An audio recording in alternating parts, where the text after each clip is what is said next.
RAS Fearless. Hangar deck. Good grief.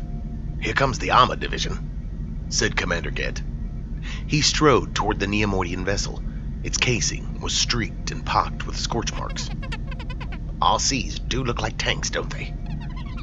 Republic Commandos did look fearsomely bulky alongside the clone troopers.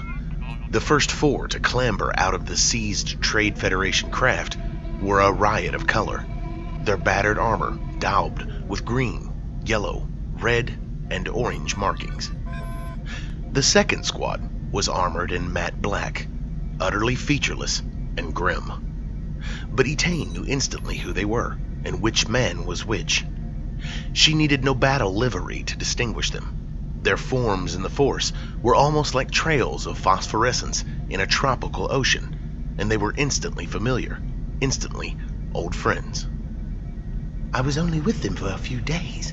I haven't seen or talked to them for months, but it's as if we were never apart. Fee, oh yes, she knew it was Fee even before he spoke, saluted, lifted his helmet, and winked. "Ma'am, you look like the back end of a panther," he said sympathetically. "Are they looking after you properly here?" Fee! She knew she was supposed to remain dignified and aloof, and she'd felt comradeship with many clone troopers in the intervening months, but her first reluctant command with Omega had utterly changed her. Fee, I've really missed you. What happened to the grey armor? You know how much Dar griped about it being too visible on Kilara.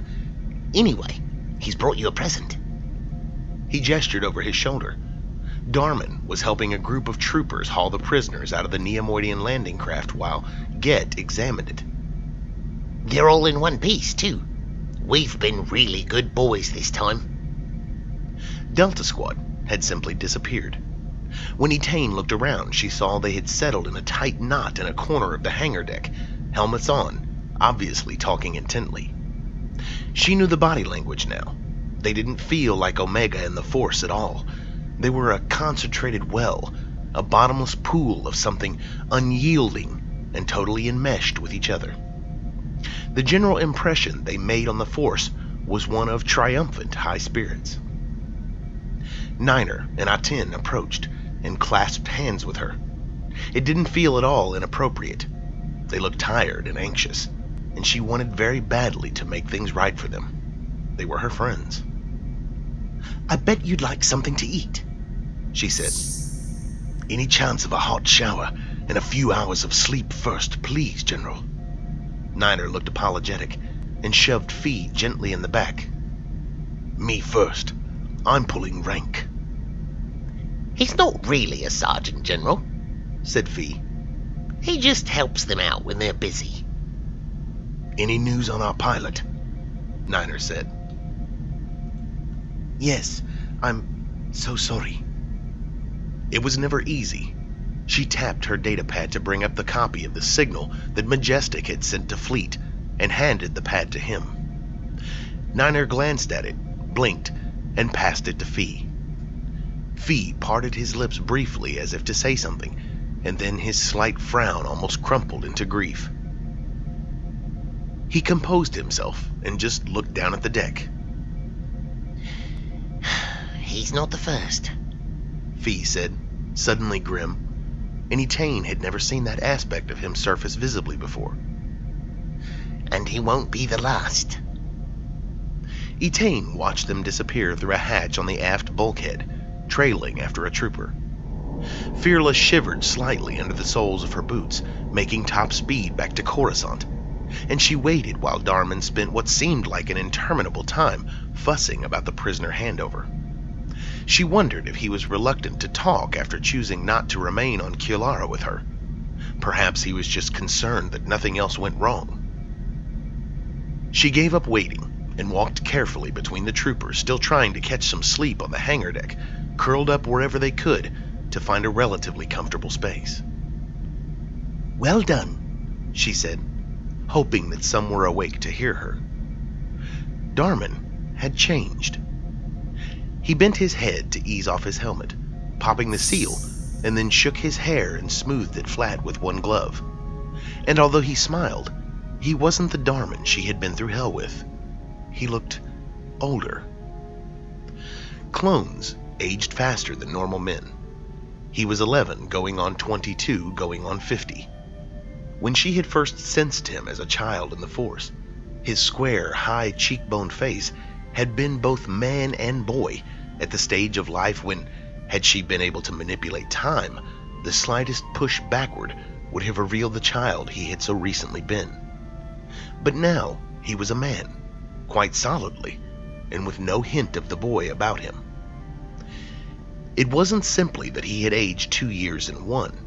The look in his eyes said he was much, much older, as old as the battlefield, maybe as old as war itself. She had seen it in the face of every clone trooper in Commando and ARC that she had commanded. She knew that she had that same look too. But Darman smiled anyway, and the smile broadened into a grin that made the rest of the ship, even the galaxy, utterly irrelevant to her. You always cut it fine, don't you, ma'am? It's good to see you, Da. Whatever happened to Etain? She turned into a general, and we're on the hangar deck. You're right. I'm sorry. Is it definitely confirmed that we're going back to base? Unless you want to argue with the officer of the watch, I believe so. Good. We need a break. Maybe just a day or two. He never did ask for much. None of them did. She wondered if they didn't know what the world had to offer them, or if they were just honed down to basic needs, too overwhelmed to think beyond recovering enough to do the job over again the next day. She patted his armored shoulder and held her hand there for a few seconds. He looked as if he suddenly remembered something and was embarrassed by it in a way he quite enjoyed. It must be nice to be able to reach out to someone through the Force, he said. So he had felt it. She was glad. Get yourself off to the freshers, she said. Come and find me afterward if you're not too tired, and I'll show you over the ship.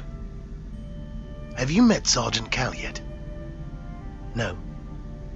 Cal was always there for Darman, somewhere, even at times like this when she wanted to say so much to him.